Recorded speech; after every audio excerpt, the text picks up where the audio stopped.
Whoopi Goldberg really got embarrassed, I'm going to say, at the Oscars last night. I mean, I look at what she was wearing. I think she's just a total disaster. Some people may disagree with me, but I'm sorry. How do you look at that and think that it's a good thing? So she and Oprah Winfrey got on stage last night to present one of the awards. Of course, it's an ABC show. And that's kind of interesting, I guess, because it's an ABC show and she works for ABC, The View, Disney, etc. They may have been, in my estimation, in the midst of some contract negotiations. Remember, she wasn't showing up on that weekend show. And I said, maybe it has something to do with her negotiations and she was being really, really quiet on the show. And then suddenly she shows up as a presenter at the Oscars. So I'm guessing that maybe she wanted that. You had two people out there, one, of course, who absolutely hates Trump, the other who likely hates Trump, Oprah Winfrey, trying to dress, I guess, like a man. What is the point of that? A tuxedo, lovely.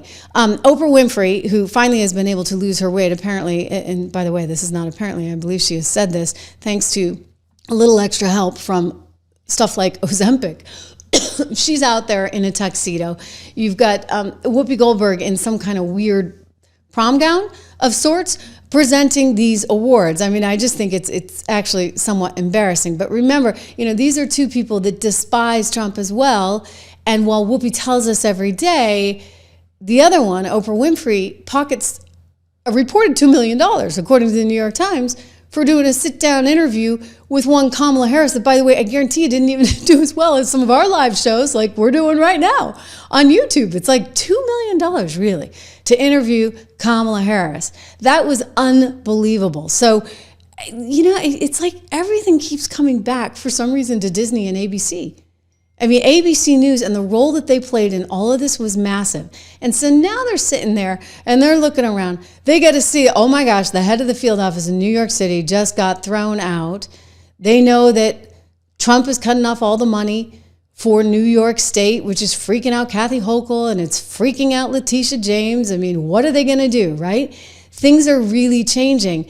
And so this issue of what side are you on, AOC making it really, really clear she's on the side, apparently, of the criminals. Those are her constituents. She says she has to defend them.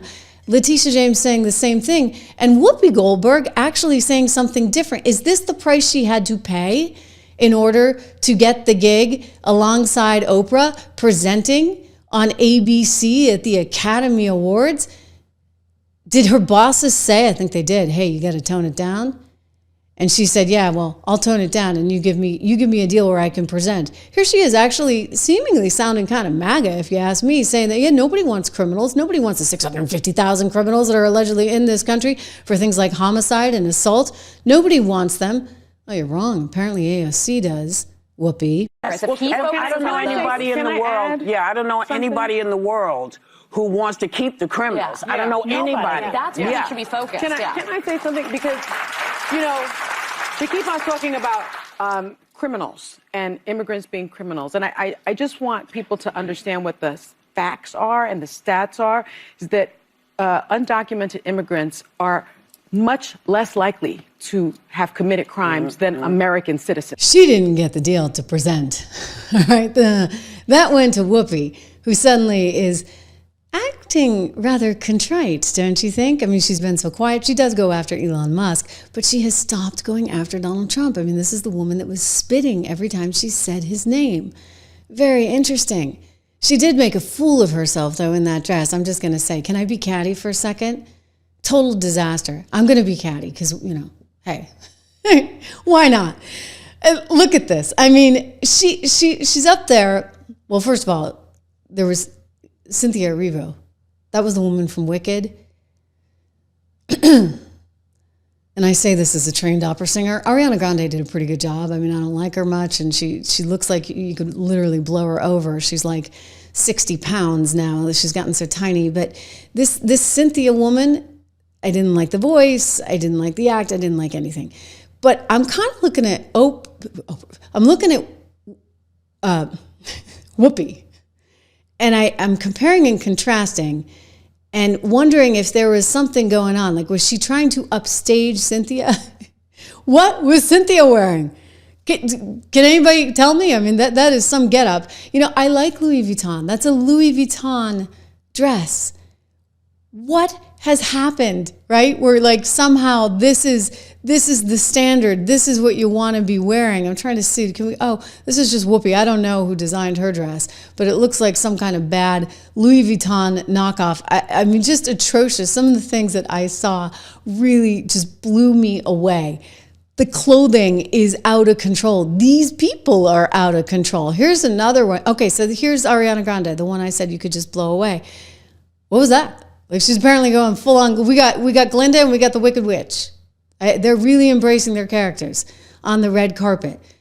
I mean, the dress is larger than Ariana, right? Like that's just whatever. You know what? To each his own. But I think it's kind of amazing because we live in this upside down world where everything like that seems bad is somehow, according to the press, good. Whether it's Donald Trump, whether it's maybe we shouldn't have boys competing against girls in women's sports, but no, you can't say that. That's bad, right? Because it's supposed to be good, even though we're supposed to be all for women and Title IX was created for a reason. I bring this up because you look at the AP reaction to the outfit that one Cynthia Erivo wore. Okay, Cynthia Erivo looks like an absolute clown. Like she'd scare you to death. But AP is like all over it. They love it. They're like, oh, this is just amazing. You know, she's really decked out. I mean, I'm sorry. Are we just not looking at the same woman? Can we go? I see what I see. You see what you see, right? It's like the emperor has no clothes on steroids. And then you get this one, the People magazine. They're all over this too. They think it's just great. They said somehow managing to top their already gorgeous red carpet gowns. Like the whole standard of beauty is apparently changing, and yet it's not, because I'm telling you, like, people aren't that complicated.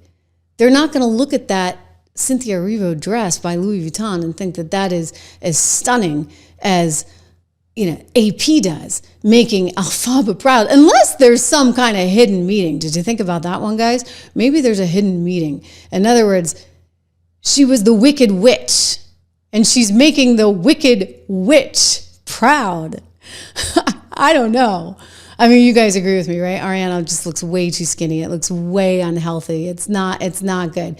Mr. Know-It-All, thank you so much for your generosity. Much appreciated, much appreciated. But it's like, I'm sort of blown away by how it's Empress Has No Clothes, in that like somehow they all love it. And I'm looking at it going, this is not either healthy nor attractive. They look weird. And then there was this other moment. All right, so long as we're on the Oscars. It only happens once a year. I didn't actually watch it. And you know what? I saw the clips, and this is one of the clips I have to show you, but I didn't actually watch the movies that were nominated. I mean, eventually I'll get around to it, maybe when they come out on not DVD. I'm dating myself. On Apple. Maybe I'll get around to it.